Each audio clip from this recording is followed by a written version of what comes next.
Great to be with you. Here's a song that came from a dream. This is called Jesus Train.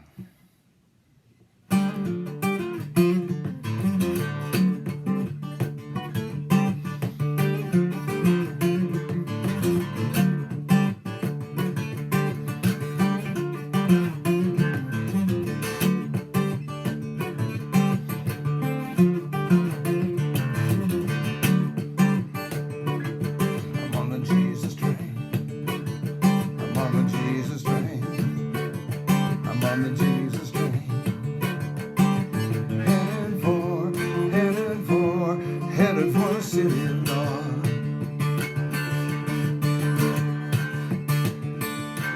Standing on the platform, awed by the power, I feel the fire of love.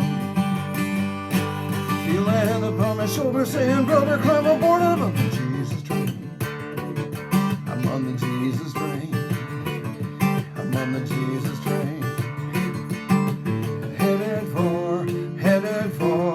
Headed for the city of God.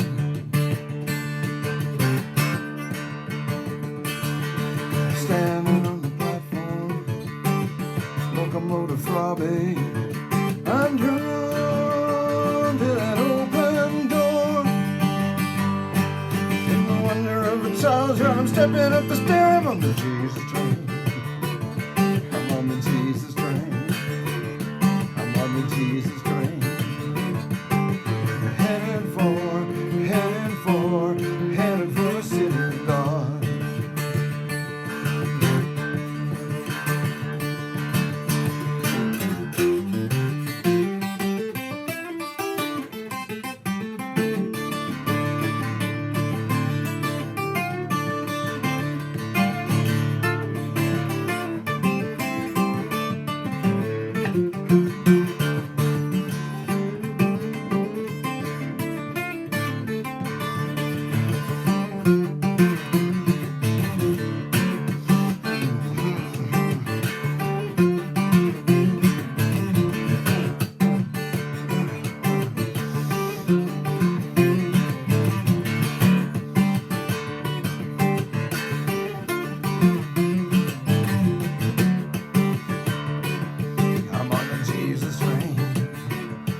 Headed for the city of God.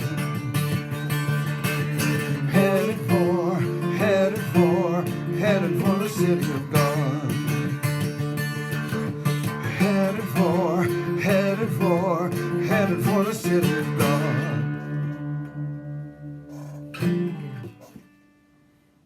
Good morning, Lighthouse. It's great to be with you on this lovely Sunday morning in my home at my table. And in a moment, we're going to be just sharing in a discussion with one of Jesus's provocative parables. But before we do that, familiarize yourself with the online campus features. You have a Bible in there. You have notes. There's a chat room. You can chat with each other. If you need a prayer request or anything like that, just let it be known to us. Our pastors and team would be delighted to just jump in there and be with you. But I'm so grateful to be with three charming, handsome, beautiful people here as we talk about one of the parables that we're going to look at today, the Pearl of Great Price.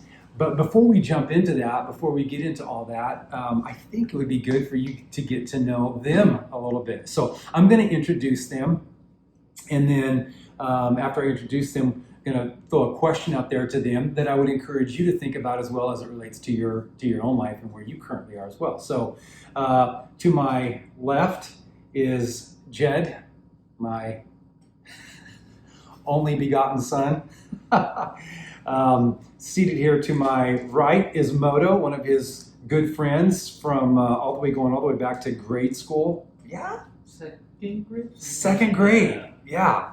So, and they've been friends. There's like, how many is there of you guys that go all the way back to second and first grade? So you've got 4 friends, super close, and you go all the way back to second or first grade. That's amazing. And now you're living in the Sutter Street.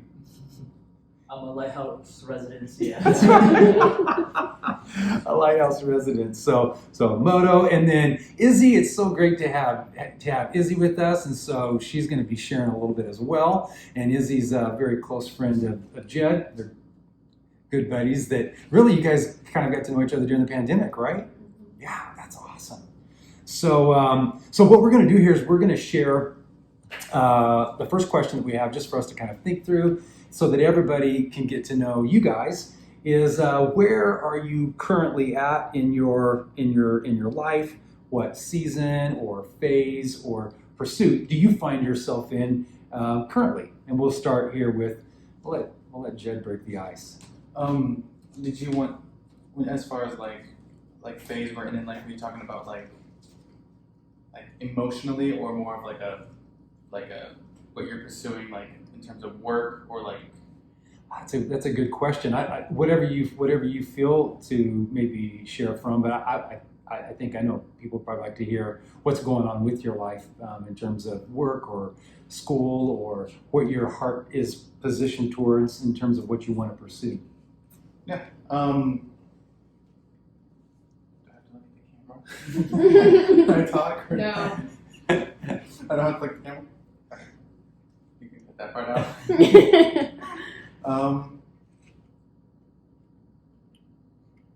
As far as what I'm pursuing now, I mean, I had a goal when I graduated high school of what I wanted to do. The ways of getting to that goal have changed throughout the years. But right now, specifically, it's real estate. Trying to learn the ins and outs of buying properties, getting tenants, things like that. Trying to look for, basically just getting properties, learning about that world. Yeah, it's awesome. It's really good. It's a good goal. Izzy, maybe we can work clockwise. That way we'll kind of know kind of what's happening there. So Izzy.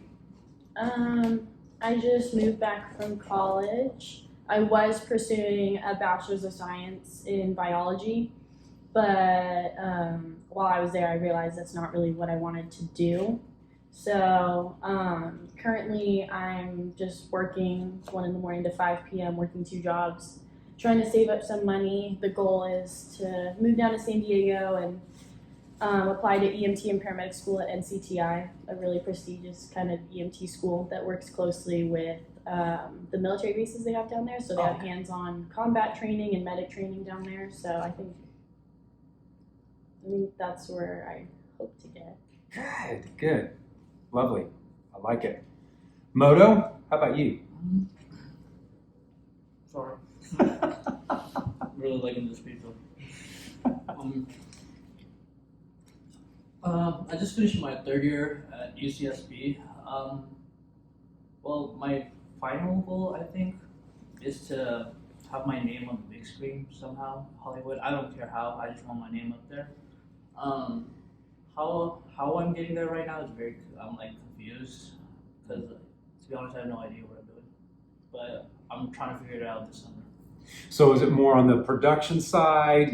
Like what side of that of the screen? I want to specifically do editing.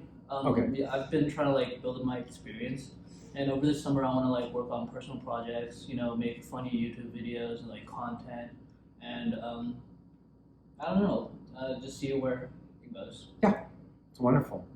So, out of these pursuits, what are you hoping to get when you think of, I want to be in real estate? What would be the outcome of that? What are you looking for from that? I mean, like the end goal, like Yeah. once I get it, I'm like, this is what it was all for, like all of the. Yes. My end goal. And this seems extreme, and this will clearly take a lot of years and a lot of time. But me and Eva actually came up with it a long time ago, and the idea was to buy Treasure Island and turn it into an ethical city. So that was the goal a long time ago. Of course, getting there is a lot easier said than done. But I know real estate is a big part of that, learning how to buy properties, not just buy them, but build them, and knowing how to run a successful business at the same time, having businesses in there. That would be the end goal. That's what I would really like to have at some point in my life. That's not that ambitious, but okay. Oh, good. Thank you, Jed. Izzy? I guess the hope is just to be loving what I do. A big part of like why I'm choosing to be an EMT and not finish college is just a lot of people, and especially like an Asian stereotype is to like do everything to please your parents and you don't want to disappoint them. But as I'm getting older and learning a bunch of things, I need to be able to love what I do. And I've decided that I don't want to be stuck behind a desk doing a 9 to 5 and just sitting in a cubicle and just typing till my hands fall off. That's not what I want to do. I want to be out there. I want to be saving lives. I want to be the first one to help. And so I guess I'm just hoping for happiness, just kind of making sure that I love what I'm doing and I'm not regretting things at the end. Yeah. Maybe like going back and saying I should have done this, and just making my own decisions for myself and not my parents. It's good. It's really good. So what's the question again? Yeah, so what do you hope to get out of, so let's say you get your name on the screen, it rolls in credits, it's happening, you reach your dream. What do you hope to get out of that for you? Like, what would that do for you?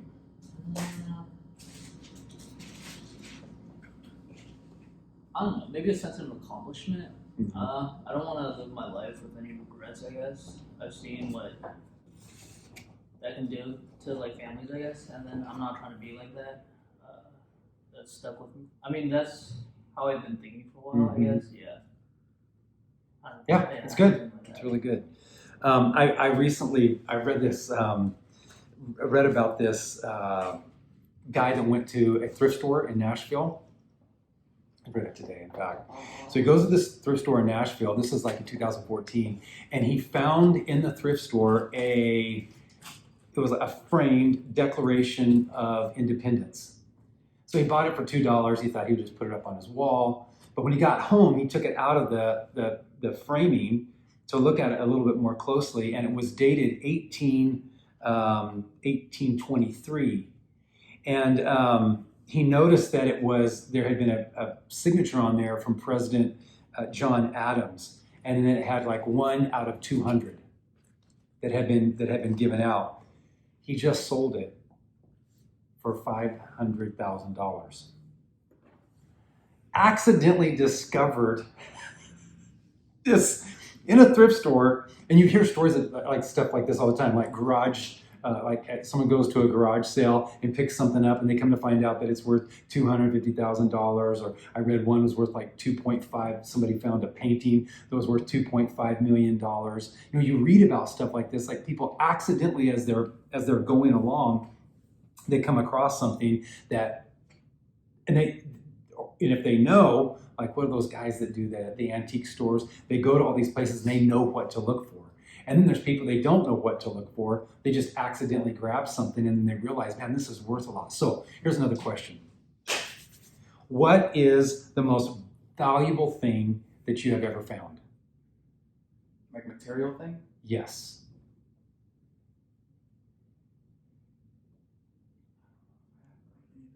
We need the what's the music that plays during those game shows? Jeopardy, Yeah.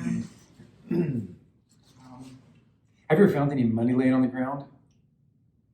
I've seen those fake $100 ones that are like, they're like an ad though. Oh yeah, you fold it in half and you're like, ooh, and you go pick it up and it's just like an ad for like, oh, go get a loan at this business. Yeah. Yeah, I know I'm putting all of you on the spot, so I probably can't think right now. But I'm sure at some point in your life you've been out at the beach, or you've been That we found or that we just have?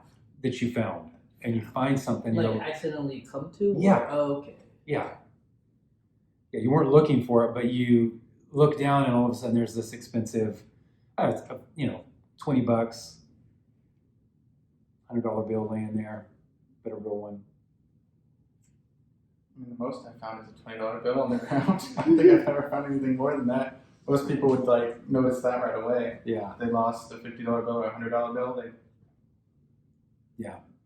If you're in the chat right now, you can put out there like something that you have found before, the most valuable item that you've ever found. Just maybe you're getting in your car and you look down on the ground in the parking lot and you see something. I think though that is it's a way of thinking about our own lives.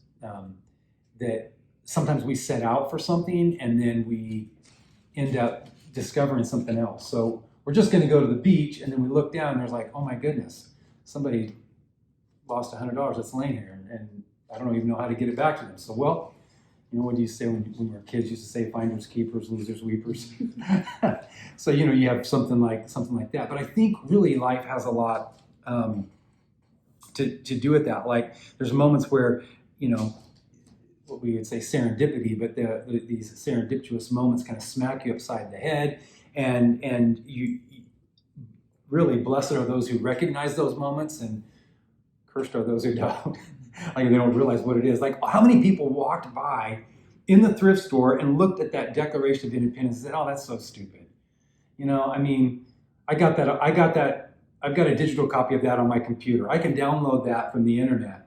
But blessed is the one who looks at that and recognizes, oh no, this is a special piece of art. So I want to tell you a parable, and it goes something like this. Now this is going to be me telling a parable, and Jesus would frequently open up his parables by saying things like the kingdom of heaven is like. And it was his way of describing what the good life here on earth is like. So he would say the kingdom of heaven is like. But I'm going to open up by taking a spin and going in a different direction. And I'm going to talk about I'm going to tell a parable about what the kingdom of hell is like.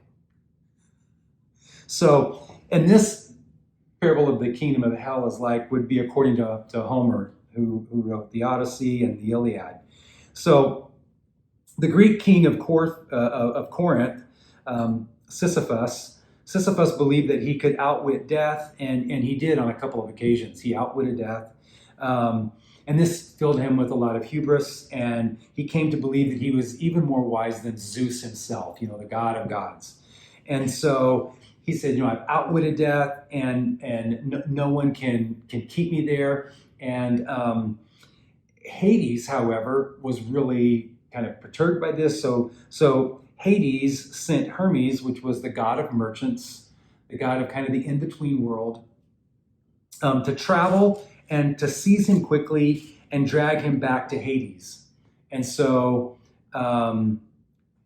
Hermes grabs Sisyphus, brings him back to Hades, and then Hades punished Sisyphus for his pride, his arrogance, for him thinking that he didn't have to, was not limited to the laws that everyone else had to live to. So his punishment was he was given a huge boulder and he was told to push it up this hill. And whenever he would get to the top of the hill, the boulder would slip and it would roll back down, and he'd have to go back down to the bottom of the hill and push it back up to the top of the hill. When Odysseus goes to Hades in his journey into the underworld, when he goes to Hades, this is one of the visions that he has. Is he sees Sisyphus pushing this large boulder up this hill just in complete futility. And this was kind of his internal punishment. It was a way for him to kind of have to face or be confronted with how useless his efforts were and how unending his frustration was, right? So what it kind of came to mean, the kingdom of hell then is this is kind of like the meaningless life. It's the futility of useless efforts and unending frustration. Plato said that when Socrates, right before Socrates died, he said that Socrates was like, when I go into the underworld, one of the people that I'm going to interview is Sisyphus, because I want to know what in the world was he thinking. Like, he had no wisdom. Why did he think he could outsmart death? But there's another kind of funny reflection on Sisyphus, and it's it's the sound that you make when you breathe through your nasal cavity. So if you breathe, it's kind of like sis fuss. Sis fuss. So there was a lot of philosophers that kind of thought or taught that we have to make our breath count, right? Our breath has to count for something. You don't want to spend your life pushing a boulder up a hill, watching it roll back down, and see your whole life be wasted. That would be the kingdom of hell, is like pushing a boulder up a hill and watching it roll back down, never advancing or growing or becoming or transforming. So if this is what the kingdom of hell is like, according to Homer, what would the kingdom of heaven be like? And so I'm going to read this parable here. We're going to read it. You even have it in your notes there. We're going to read this parable, and then I'm going to ask you what you think this parable means. But before I read it, I want to give you a couple of what we call them hermeneutical keys. It's things you need to know in order to interpret it like the way that it was written back then. One of the things you need to know is that merchants in antiquity were often associated with human trafficking. They were opportunists who took advantage of other people, who took advantage of things in order to gain personal wealth. And so in all scripture, they have this negative connotation, and not just in Hebrew scriptures, but in a lot of literature, they take on this kind of like sinister characteristic, right? The second thing I want to point out is pearls. That pearls were the most valued jewelry in antiquity. They were more valuable than gold. There's a story of Cleopatra bragging to Mark Antony that she could consume 10 million sesterces, which would be more than $1 million. She said, I can consume more than $1 million at dessert. And everyone was like, what? So for the dessert course, her servants brought before her a single plate with a pool of vinegar on it. Taking off one of her matching set of pearl earrings, she put the jewel in the vinegar, watched it dissolve, and then she swallowed the residue. This was her way of saying pearls are the most expensive thing in the world today, and I am so wealthy I can drink it. Right? So, and then I think just to think about, when we think about pearls, I found this really interesting. Did you know that, of course, a pearl is usually as a grain of sand or some kind of debris that enter into the oyster, and then the oyster begins to create this kind of secretion, which is called nacre. And nacre is the same thing that makes the outside of the shell. And they begin to coat this agitating piece of sand or whatever it is that's got inside the shell. And as they coat it over and over and over, year after year after year, it turns into a pearl. But it's made of the same stuff that goes on the outside of the shell that we don't find valuable. But when it happens inside of the oyster, it takes on great value and great worth. Finally, Scripture does speak of pearl. In the Christian scriptures, they speak of pearls in a very positive connotation. And the last word on it is in the last book of the Christian scriptures, where it says that entrance into the kingdom life has 12 gates, and those 12 gates are made of pearls. So it's that picture of the way to get in, and think of like the pearl that's inside the oyster. The way to get in is through the kind of the metaphor of the pearl. So I'm going to read this. It's a short story, and then we're going to go around. You all are going to share your wisdom with everyone. All right. So I'll just have you go first. all right. The kingdom of heaven is like a man, a merchant, seeking fine pearls. On finding one pearl of extremely great value, he went and sold all that he had and bought it. Matthew 13, 45 through 46. So,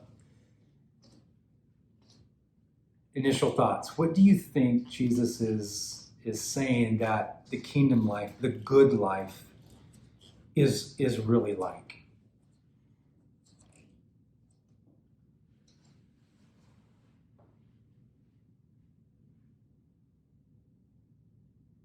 Jerusalem always says that when everyone's quiet, it's Jed's turn to talk. He always has something good to say.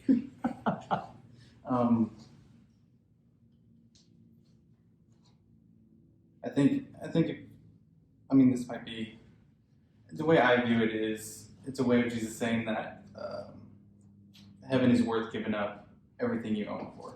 Mm. So he's willing to sell everything he has for that pearl. So in this context, I feel like it's Jesus saying that it's worth giving up everything you have, everything you own for it. Yeah, there's the when you said that in the Greek, it has a really beautiful flow to it. It's panta hosan akin, panta hosan akin. It means all he has. It's like gambling. You're at the table and you take your chips and you're just like, I'm all in, right? It's the picture of everything he has, and I think that's a really really good way of describing what Jesus is getting at. Yeah, I like it.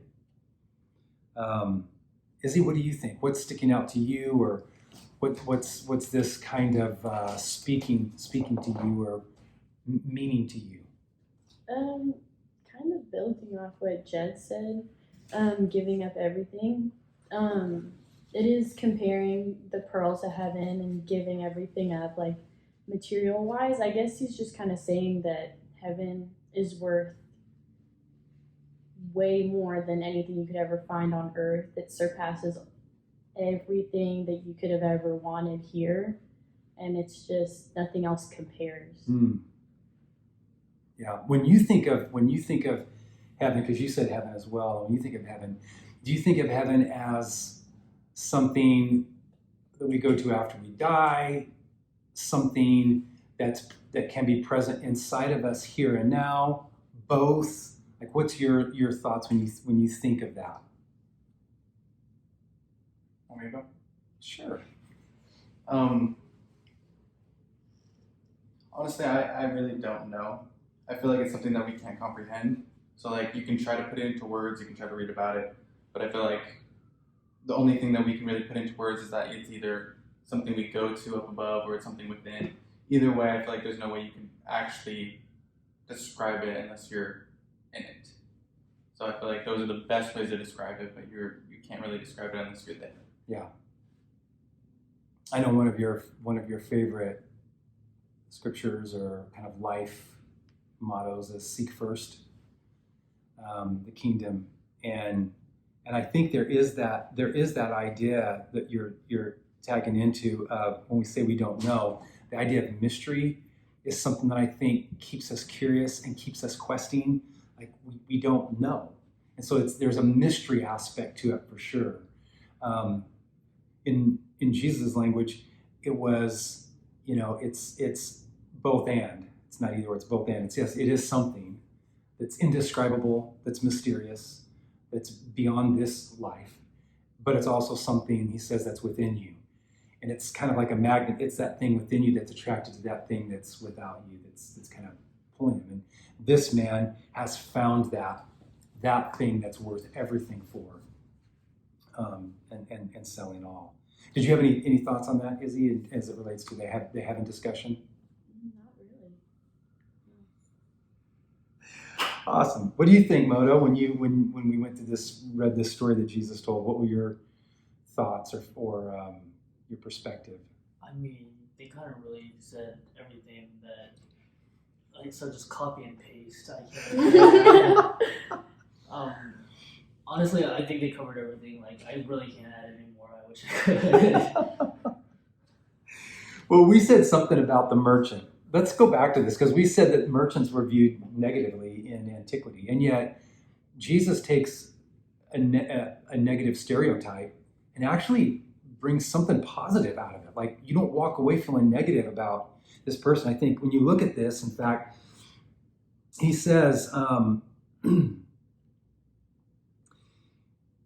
the kingdom is like a man, anthropos. So really, it could be a human. It could be man or woman. But the kingdom of heaven is like a man, a merchant. So the merchant is describing this human seeking fine pearls. So his job was to go out and find fine pearls. But while he's out, it almost sounds like it's kind of like his job is, I'm going to get a bunch of fine pearls. I'll go from one place to another. I'll sell them. But he's out there just kind of randomly going along, doing his job, and he, I guess, serendipitously, accidentally comes upon this pearl that's of utmost value. And I think what is striking me here is that he is a merchant. He is a seeking merchant. And this is a theme that comes up for Jesus again and again, that the blessed life is the life of the person that's seeking. Asking, it shall be given. Seeking, ye shall find. Knocking, it will be open. Like the person that's always questing, they're going to get somewhere. They've got passion. They've got a drive in them. You know, they're reaching for something. Jesus says in other places, "Seek first the kingdom." That's the one that we were talking about a moment ago. And everything will be given to you. Everything will be added to you. So this idea of seeking is like, it's almost like you have this intention. So you said a moment ago, I want to get my name on the screen. And so you have this burning thing inside you, like I'm seeking after that. And then all of a sudden, as you're questing for that, you know, to get to Hollywood and do the Hollywood thing and whatever, all of a sudden, as you're doing that, you come along and you discover something that is worth even more than your name on a screen. Like it's and when you get there, you have to make a decision. It may cost you everything to go all in. Would you be willing? Because it's a little bit different from what you were doing. If we look at this, the moment that he sells everything that he has, he impoverishes himself. He has no more pearls. He has nothing. All he has is one pearl. In fact, he is no longer a merchant. He is the owner of the best pearl in the world, but he's not a merchant anymore. So his identity has even changed, right? He sells all that he has and he buys it. Man, this idea of seeking with everything in me, and then all of a sudden I discover, it reminds me, have you guys read the book, The Alchemist? A long time ago. I think I made you read a little. It's an allegory of this kid that goes out, it's like set in the 13th century or 12th century in Spain, and he goes out on a quest to like discover something. And it's a really short book. You can read it like in 2 or 3 hours. But it's kind of the story of all of our lives. But those people that are willing to get on a quest, to go after something with everything. I'm going to go to San Diego. I'm going to, be an EMT. I'm gonna figure this out. I want to help people. I want to be on the front lines. They're helping people. The people that like reach for that, they put themselves in the alchemist language. It's when you begin to reach for something with everything inside of you, the universe begins to conspire to try to make it happen for you. And so I think that's kind of part of what Jesus is saying here. It's like the kingdom goes to work for those that are seeking, and then they get to discover something. And then as they're going along, there's an opportunity to actually come in possession of something far greater than what you could ever have imagined when you first started out. That you start out thinking one thing, but then it opens up into something that far exceeds your greatest, imagination. So there's a seeking. I think there's the seeking merchant. Really, really, I think speaks to all of us here. So, I think what this parable subverts for us is that it asks us the question: am I pushing boulders up a hill, just kind of going through the motions, or am I searching? Am I questing? And I think we can push boulders by just clocking in and going to college because everybody else is going to college. We can push boulders, by just trying to fit into what everybody else is telling us is the normal life, whatever, there's all kinds of ways to push boulders. But the way that you're not pushing a boulder is if deep inside you've got this passion and this dream and you're reaching for it and you're not allowing anything to hold you back, you know. There's another story that Jesus tells here. It's a real short one that goes along with this one. He says, the kingdom of heaven is like treasure hidden in a field. When a man found it, he hid it again, and then in his joy went and sold all he had and bought that field. That's the story he tells right before this one. And the key phrase there, because it's all the same, selling all you have, buying something, but the key phrase I think is in his joy. Like, it was something like, oh my God, I found a treasure. It's like the guy in the thrift store looking and going, $18.23, $2. Are you kidding me? I'm buying this thing, you know. So it's related to that. So here's a couple of questions as we think about what is this parable doing to me. Have you experienced the joy of going all in? Have you found the one thing you would sell everything for? And I can just kind of maybe wrap it up with this, and then we'll go around. And as you guys are thinking about what the parable is doing to you right now, I was reading it from this professor at Vanderbilt. She was writing about these parables. It's been one of the books that I've been reading as I've been working through this. She's a Jewish professor there. She teaches Second Temple Judaism history. Well, on the side, she goes and volunteers at a prison, and she teaches prisoners, you know, gives them kind of tools, life skills, coping mechanism skills, things like that. So she had gone there, and she was working through this parable right here in a prison outside of Nashville. And she read this parable, and then she asked everyone the question. So these are prisoners, and then there's someone that was one of her students that was there with her. She said, you know, what have you found the one thing in life that is worth more than the sum of everything you possess? And have you found the one thing that you would sell everything for? And if you have, what is it? So you got to imagine, in different contexts in life, we'd have a different answer to this, right? So one of the prisoners just quickly jumped up and said, freedom. I would sell everything to have freedom. Another one raised his hand and said, my reputation back. I was falsely accused. I'm in here falsely. My family has disowned me. If I could just have my reputation back, I would give everything for that.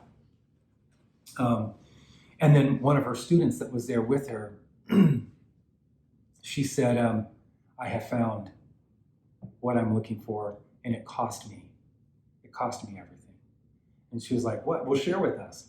She said, well, I always wanted to get my PhD.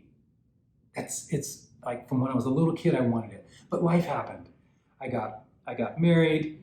My husband had his degree, and he told me I didn't need to get my degree, so I didn't get my degree. And so I just kind of did it, you know, kind of went along with all the motions, but deep inside I always wanted it. And she said eventually everything fell apart. I lost my marriage. I lost everything. And she said, and now I have found myself at the place where I am pursuing knowledge. She said, what I was doing along the way, though, is I was looking for pearls by taking classes online, going to seminars, reading books, but now I'm in pursuit of the degree, and that is my pearl of great price that I'm in quest of. I think, and I don't know, I don't ever think it's like the thing. It's like your name being in the on the board, being in an ambulance, saving someone's life, you know, building the city of all cities, the city of God on Treasure Island. But I think it's the thing that's happening inside of here while we're questing for that. Like something's going on inside of here it's passion, it's life, you know, and you hear so many people talk about Rockefeller was asked how much money would make him happy, and he said just a little bit more. Right? It's this mirage that's dancing on a desert floor you're reaching for, but you're never. Why? Because it's in here, and to treasure the fact that you're playing an infinite game. You've got life right now. You've got breath. You know, it's one of the movies I always Jed and Andrew as well that I've been encouraging them to watch once a year is, Dead Poet Society. Carpe diem, seize the day, like you only live once. And I think this is one of the things we see Jesus is getting at here. So I want to just go around the room here, and what did this story provoke in you, do to you, and what might be something that would be different happen this week? What's one thing that might affect this week as a result of the story?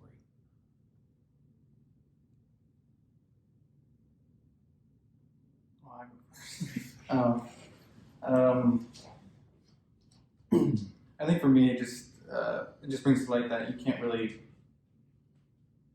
find, or you can't really know, how do I explain this? You don't know when the treasure is going to come, or that one thing you're looking for is going to So come. good. It will just appear when the time is right, or it'll just show itself to you, and then you'll just know. So there's no way of. I feel like you're just never gonna. You may think you know, but if you don't 100% sure know, then it's probably not it. And so it'll just hit you when you least expect it, or when you're just walking through the forest, or whatever it is. It will hit you at any moment, and then you'll know for sure. So when that moment comes, let's imagine that moment has come for you. You're walking through, and by the parables were like simulators, like in ancient times. So you'd pretend like you were in it. Let's imagine you're a merchant, you're going along, you're just doing your thing. Things are going well, you've got a lot of pearls, and all of a sudden you find the mother of all pearls. What would you do in that moment? I think for everyone it's different, because everyone has their values, or their versions of success are different from everyone else's. So for most people, they might see that big pearl and they'll be like, oh, I don't find much value in that. I have a bunch of mini pearls. I don't need a massive big pearl. But for others, that's what they find. That's their version of value, having the one big pearl, being standing out and having that one big one. Whereas for others, it might be having a bunch of, just a ton, being known for having the most, but not having the biggest one. So I think for everyone, it's different. I think for me, in that situation, I feel like I'd want to have that pearl. I want to be different. I want to be the one person with the biggest pearl. But I feel like that's a lot of people nowadays, or at least with our generation, is wanting to be unique, wanting to be different. So, yeah. It's good. Izzy, what about you? When you hear this story, read this story, what's it provoking in you or stirring up in you? To be completely honest, it's kind of poking at me. It is? It is. It's honestly kind of like when your mom tells you you need to do your laundry or brush your teeth, kind of nagging at you. That's kind of the feeling I'm getting from this. It's kind of nudging me on the shoulder, kind of asking me do you feel stuck where you are right now? Do you feel like life is a constant, never-ending cycle of work? Are you happy with what you're doing? It's just kind of poking me, kind of bothering me, I guess, because I knew when I was in college that it wasn't really what I wanted, but now I'm home and I'm kind of in that in between where, well, I knew I didn't want to be in college, but I'm not in EMT school yet, so I'm kind of in that weird, I guess, limbo-ish area where I'm I don't like being in the middle of both, but I am not really in a position to have a choice, which is the sucky part. Yeah. But I just feel like it's kind of giving me a good reality check that I need to keep going, that I need to keep seeking my goal, that I need to keep pushing on and not settling for less, not settling for the small pearls or 100 pearls. Keep chasing that really big pearl, I guess. Yeah. Thank you for saying that and sharing that. I love, in fact, when you were saying that, I was imagining the agitation inside of the oyster. That it's agitated by this granular of sand or whatever it is, and it just starts coating it, making something beautiful of what's just dirt. And I think that, you described it as, it's kind of agitating you. It's poking at you, and I think the way that you're responding to it is beautiful. Just the whole idea of, it's a reality check, and I'm like going in this with my eyes wide open, because I think the temptation is to just close our eyes and hypnotically run through the motions of life, and just thinking that it's somehow magically going to change. And really, we are the agents that bring forth that change by awakening, by thinking through something, processing through something, asking ourselves the question, what's one small thing? I don't have to change everything, but what's one small thing I can do today? And maybe it's just sitting down and writing out a couple of notes of, this is what I know I want with my life and what I don't want. Maybe it's that. Or asking for God's aid and help in that process. But thank you for sharing that. That's awesome. All right. Moto.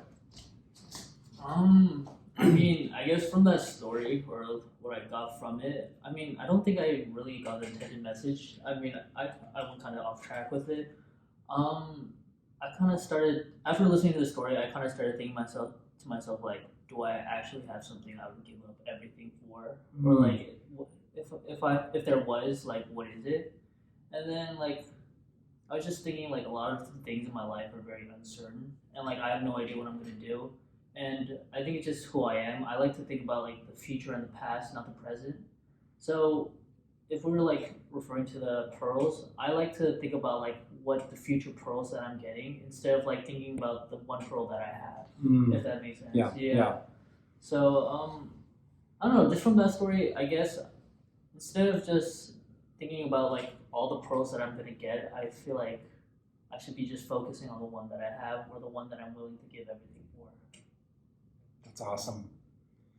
That is really good. And I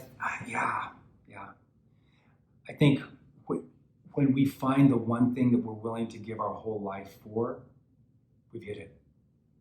Because it's the passion, right? It's living life with that passion and not just as who was it? I forget who it was that said it, but dead at 30, buried at 70. Where we live all of these years where we're just dead, but we haven't been buried yet. So finding that place to where I'm living life, the one thing that I'm super, super passionate about.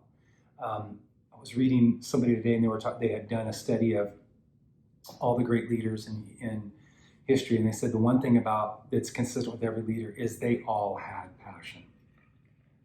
They had something that was driving them. They may not have been great orators and speakers or communicators or whatever, but they did have that passion.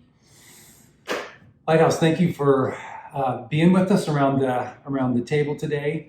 I'm going to come back in a moment and say a prayer with all of you. But wasn't that awesome and fun? All right, thank you so much, Moto, Izzy, Jed.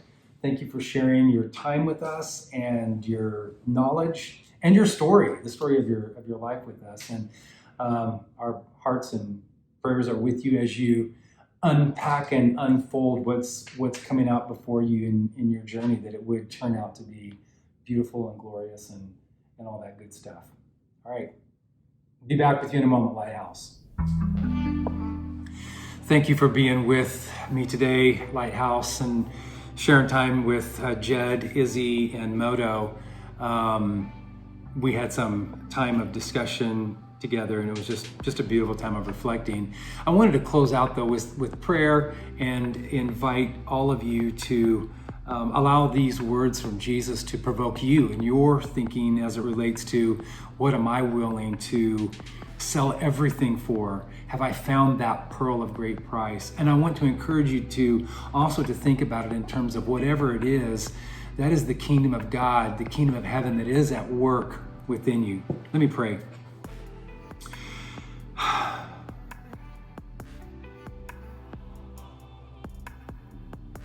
Father, I'm just sitting in your presence with your children, acknowledging that inside of us, your kingdom is at work, leading us into our passion, putting before us guides, helps, signs that indicate the way that we should go. Thank you. Thank you for all that you are doing, how you are helping. I appreciate it so much.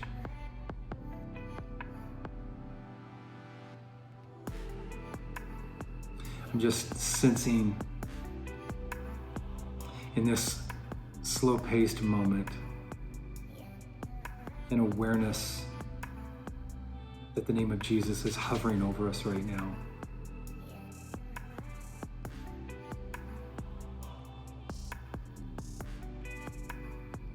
Your truth is protecting us. Thank you for that. We commit this time to you in the fellowship of your name and your Son. We ask all these things in Jesus' name. Amen.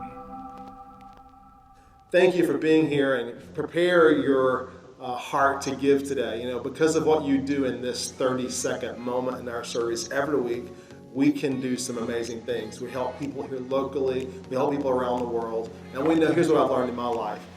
When I give sacrificially, God always shows up, and every time I find myself in need, God never, ever disappoints. In fact, I've learned this lesson a long time ago. I can never seem to outgive God, and every time I give to God's kingdom, God always pours back blessings on my life in so many beautiful and rich ways, and I know He will for you as well.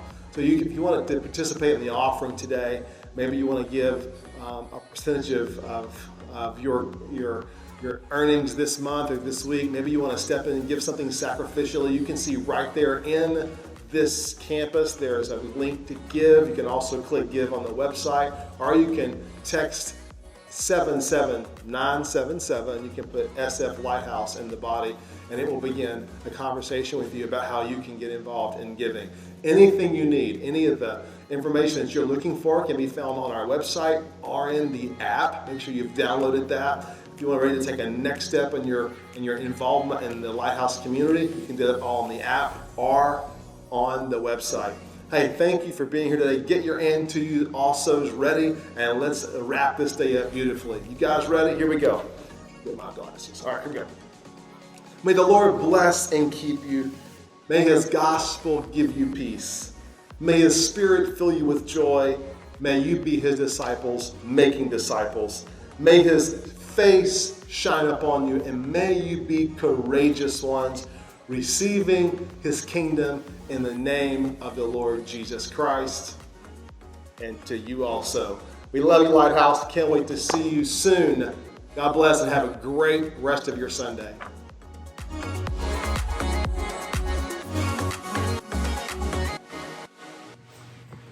To our Lighthouse family, diaspora, those that are currently with us in San Francisco, the purpose of this video is to update you as to what's been going on with the building, 1337 Sutter Street property, and where we currently are at as it relates to the sheltering in place orders that we've experienced over the past year, as well as the social distancing and then not being able to gather together. Lighthouse was hit particularly hard as we came into 2021. Many of our leaders, many of our constituents have moved from the city throughout the nation and in different parts of the Bay and throughout California over the past year and a half. We were virtually without an in-gathering service for approximately 63 weeks, I think. This Sunday we start back up. We've had 2 in-person gatherings, and both of them, one we had I think 13 or 14 people show up, and then the other one we had 6 people show up. We have been hit pretty hard financially as well, which is the purpose of this video. Our board has come to the decision point where we're having to decide what we're going to do with the building at this point. And we're in I would say, a dire situation as it relates to whether or not we keep the building or sell the building. Our desire would be to at least hold on to it for the next couple of months and just see where we're at in terms of in-person gathering. As you know, on June the 15th, our mayor said that we could resume going back to normal. And so we'll be opening back up this Sunday and assessing just where we're at. As it relates to the Lighthouse community, I think we are very much aware. I mean, I'm in total trust with God as it relates to all this, but I wanted to give you just a very real picture as to what it is that we have experienced. About 80% of our community has moved out of San Francisco, has left. That includes leadership team, the church congregation itself. So we have, along with that, our finances have taken a decrease as well, both in terms of people that have lived within the building and helped our leases, as well as the contributions that we get every single Sunday. So we're down roughly 60% of our income from where we were pre-pandemic. In addition to all of that, I think there is the stark reality that our community and our church, as we start again, it's not so much reopening, relaunching, it's rebirthing, and it's allowing it to, I guess, to be whatever it is. That's the point that we're at. Lighthouse has not been the only church community that has experienced this. One of the churches that was renting from us towards the end of the pandemic has shut down. As I begin to talk with other pastors in the city, there's been several churches that are merging together. They're just trying to figure out their way forward because there have been so many people that have moved out of the city. And in addition to that, they just don't feel safe or secure in gathering. All of that to say, one, pray with us. Pray with us about what is our way forward, what God would have us to do. Please continue to hold us up in prayer. Secondly, to our diaspora, to those that are here, we're reaching out to you for financial support. We would like to be able to, it's our deepest desire is to not, of course, lose the building. We owe $1.4 million on the building. And the building is probably, worth anywhere from $5 to $6 million. So we don't want to lose this asset, and we're just asking and praying and seeking God for wisdom. Anything you can send to us during this period will help us as we prepare to either take it to the market or watch the church rebound and see people gathering back in on Sundays here. So would you consider sending us a financial gift? It's our hope to raise between now and the middle of July. We'd like to raise between $50,000 and $100,000 just to hold us through so we can continue to make our mortgage, pay our bills, and rebuild, relaunch. Those are the things I said we weren't going to be doing. Rebirth, whatever it is that God has for us. Now, just to speak to you in terms of where I'm at spiritually and emotionally with all of this, I feel at peace. I genuinely sense God's grace and providence with us during this time. I don't feel in any way anxious or stressed. I believe with all of my heart that whatever happens, God's going to be here with us. He's going to take care of us. He's going to walk us through this. So again, thank you for your prayers, your financial support during this time. And this Sunday, we'll be having an in-gathering worship service. And then the following Sunday, we'll be back to an in-gathering worship service. And we're just going to continue going forward. Our worship services won't look like what they used to look like with full band and all the ministry services that we provided in the past. We're going to gather together and sit around tables and talk about the parables of Jesus and grow and pray for each other, celebrate the fact that really what really matters and what we really possess is resurrection life. And if we have resurrection life, a building's a building. And I just celebrate that God's people are living and flourishing in the resurrection that has been provided for us through Jesus Christ. So again, this was just a way to kind of to update all of you and let you know where we are, what we're going through, and then just to ask for your financial support and your prayers.